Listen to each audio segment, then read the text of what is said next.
This is the Yamaha DX100, Yamaha's budget FM synth, released in late 1985 for around £350, and it's the baby brother of the DX7, which is my one I've had since around that time.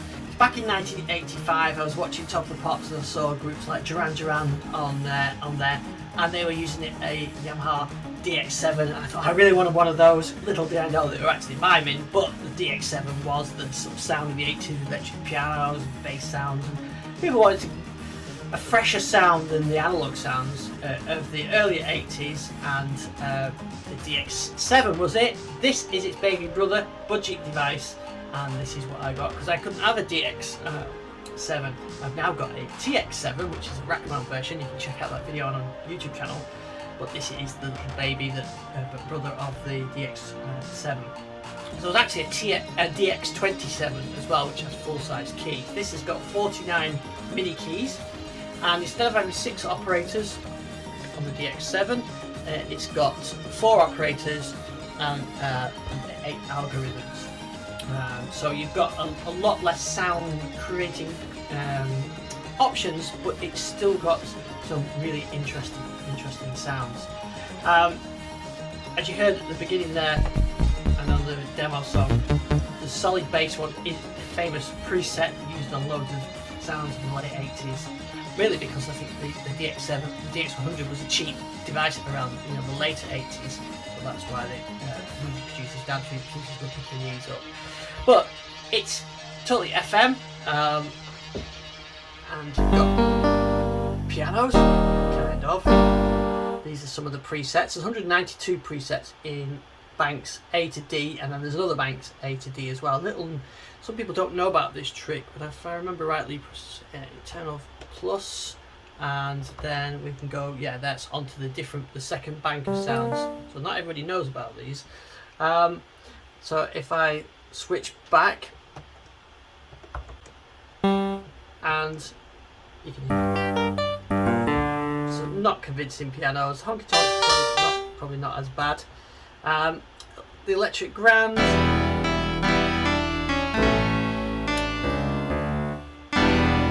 yeah, not too bad, not brilliant. I'm doing these dry as well. I've not got any effects on. You really need. There's no effects on this. There's no arpeggiator or anything else. It's pure sound, mono output as well.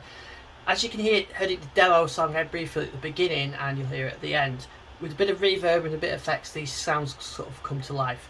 It's also missing the velocity sensitive keyboard that FM responds really well to. That's one thing I like about the TX7 is I use it with velocity sensitive keyboard, and the sounds really sound good with it. They come alive with velocity sensitive, but this doesn't have those. So you've got the kind of FM type bells, pianos.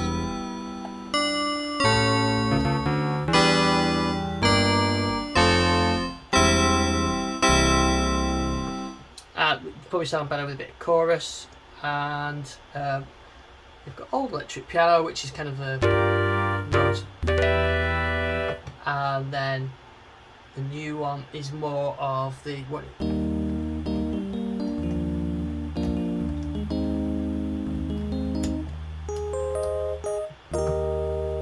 So that's more the FM type sound, but it's not got that responsiveness you get with touch on it.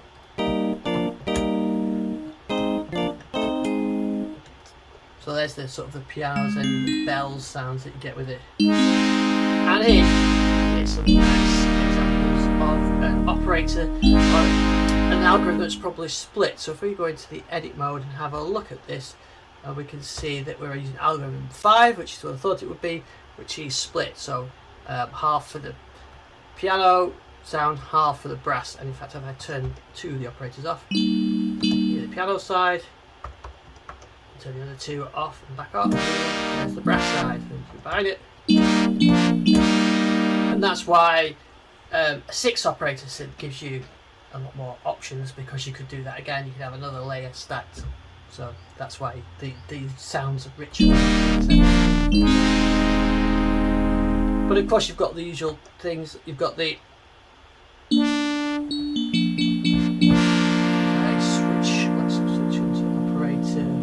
we should be able to get the change.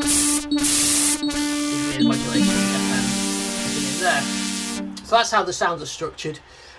We've got feedback, we've got LFOs, we've got a multi-stage envelope generator for each operator as well. Operator levels, you've got scaling and frequency ratio, so if I can change.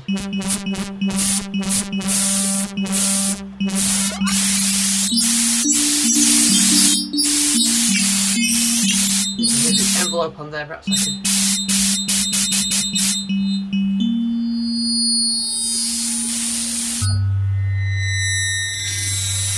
We're using that envelope from there, making that initial attack.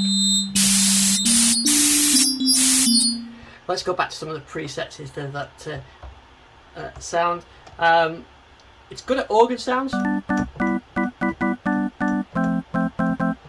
you may recognise that style of that organ used on a lot of 80s music as well, especially later 80s dance music. FM's quite good for organs because an organ has with each drawbar is effectively one operator, so there's no modulation, you just got the different frequencies, levels and output levels, so that's why they're quite good at organs on FM.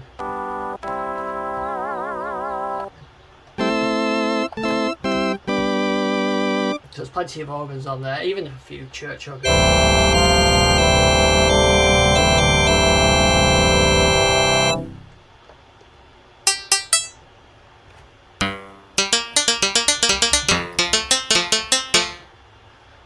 Very good at sort of percussive sounds.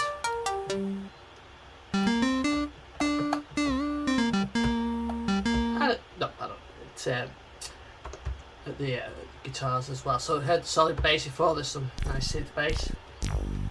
Actually, I don't know if the YouTube video picks up on the audio, but it's actually quite a noisy, gritty kind of sound you get from these, especially in the low ranges. Yeah, noise on there.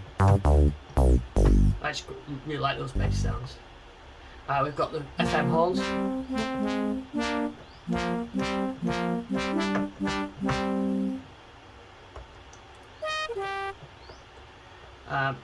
Now one thing I didn't mention is we've got breath control input, so if you've got a breath controller, I did have one of those but I don't have it anymore. I lost it sometime in the 90s, I wish I'd kept hold of it, to be honest. You can then control the trumpet through the breath controller, so that really adds another element to it. That's a really nice way of using the sort of FM sounds.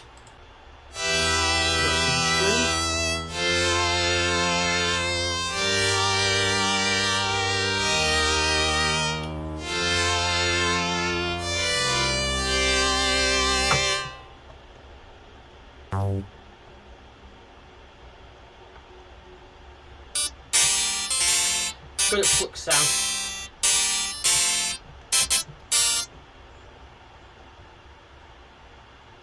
And even the odd accordion.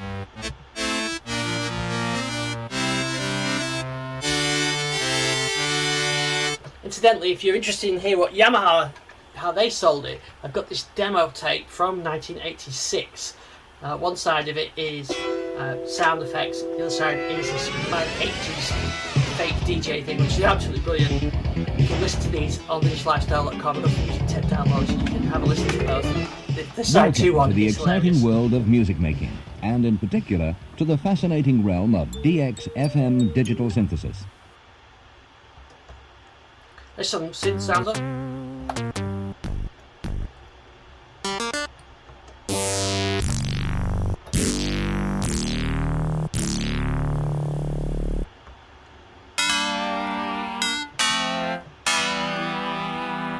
And you've also got pseudo analog. Sample and hold. I think it always sounds really good. And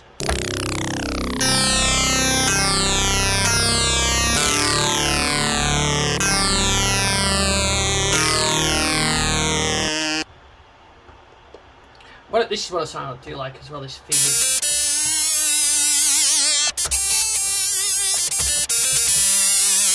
feedback lead. So these are all. The presets. Of course, we've got flutes, pan flutes, oboes, The flute sounds are nice. Very 80s, very DX.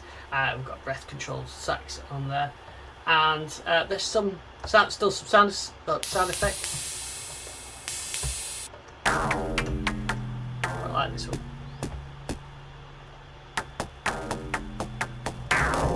Yeah, you see how the envelope, there's no velocity sensitivity. That's control for the envelope timing.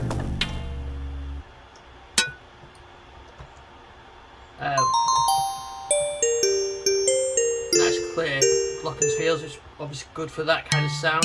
Like this one as well. Nice pluck sounds.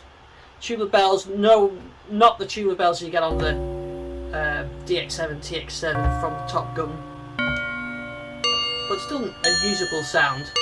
It hasn't just got enough operators really to get the exact match of the one from the DX7.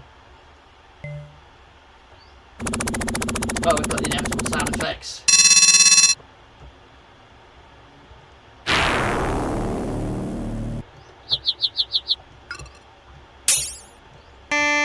We've got some analog waveforms, no filter of course.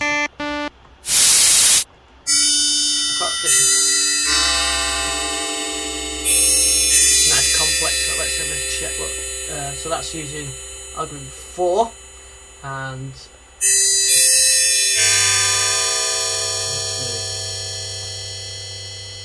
a nice sound. Got more pianos in the other banks.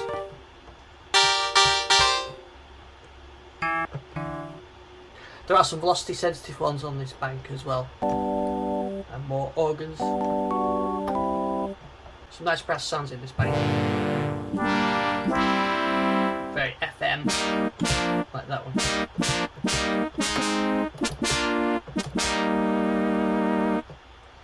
And of course you can store it in, you can have the internal banks, so there's 4 banks of internal presets as well, so you can save all these. I'll show you how actually I do that, but using an application on the PC. So to manage the DX100, what I actually do is I use this application called DX Manager, which I've looked at in the past on our YouTube channel. It's not a free application, but it's not that much, a few quid, and there's a free demo version of it available. And I've got it hooked up via MIDI to the DX100, and I can get the whole patches, all the banks, and in fact here I've got one of the banks. This is one of the preset banks on the shifted one, which I mentioned earlier on. But I can say take this piano sound, and I can open it like that. That's as soon as you click on it in here, it actually transmits that. So this is a much easier way of visualizing the patch editing in FM than it is on the little LCD screen. LCD screen, yeah. So we've got the 4 operators. You can see the envelopes, you can see the algorithm that it's using, and you can see the parameters that are in use as well, the controllers and that kind of thing. It's just a bit off my screen capture.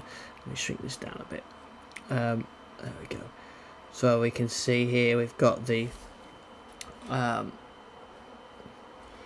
operator details, the level, the scaling, everything else like that. So you can see everything on here. So this one has got velocity sensitive, so I'm going to try this one with using a controller, because I think one of the things, as I mentioned earlier, FM sounds work so much better when they've got velocity. That's why I like the TX7 so much, and the DX7, those especially the piano and this sort of synth guitar sounds respond so well to velocity. And this particular one has got some velocity in there, and that's because the DX27 had velocity up, and that's because the DX100 can respond to velocity, and some of the other DX4 up DX had velocity keyboards. So that's why you've got some velocity ones in there. But I can just go like that, and that has sent that now to the DX100.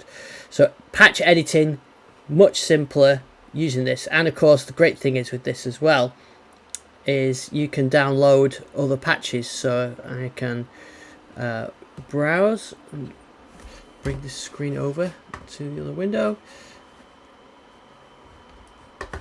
See, I can load one of these. So here's the percussion ones. and I can then just send those straight down. So you're not limited to, you know, the old style way of doing it with cassette or whatever. This is the modern way of doing it, is sending these down. So it's great. This actually works with most FM synths, all the DX1s, DX9, DX7, DX5, TX81Z, all that kind of stuff. Let's get a free version, and I'll include a link to that as well. And don't forget to check out the video where I've gone into more detail. But yeah, there's 4 operator in a visual form, and it's much easier to see the program, the 2 stacks, and to make that sort of the 2 sound elements on this one. Anyway, so that's DX Manager and how I manage mine. So another thing you could do with this is it's got the lugs on there for a strap, which is exactly what I put on, and you can use it in keytar mode, which everybody loves a good keytar, and that's great what you can do because the pitch bend and the mob wheels are up in that position there, so you can use it in keytar mode. So it's got breath control, you've got a contrast control for the display, you've got a cassette interface which you need a special cable for, MIDI in and out and through, foot switch control, and headphone output, audio output, and the 9-volt DC in power switch on there. I had the battery fail on this one, so I did change it. It's pretty easy just to desolder the old battery and put a battery holder in place. I've got a video on that on this lifestyle.com on our YouTube channel, so you can take a look at that. So that's the DX100. It hasn't got the same rich sound as the big brothers like the DX7, the TX7, or even the TX81Z, which is a 4 operator synth, but not just, this is sine waves and the 4 operators. The X81Z's got multiple operators, like square, triangle, you can select, which gives you a bit more richer sound.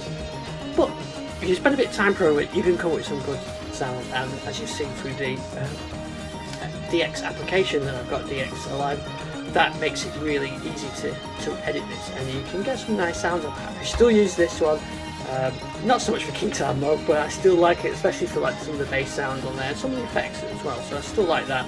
Kind of, the TX7 is taken over, but it's still a nice little synth, and I'm definitely not going to be getting rid of it. So thanks for watching this video. You can find out more on thislifestyle.com.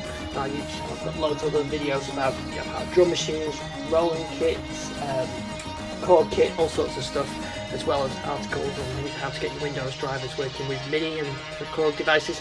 I'll see you on the next video.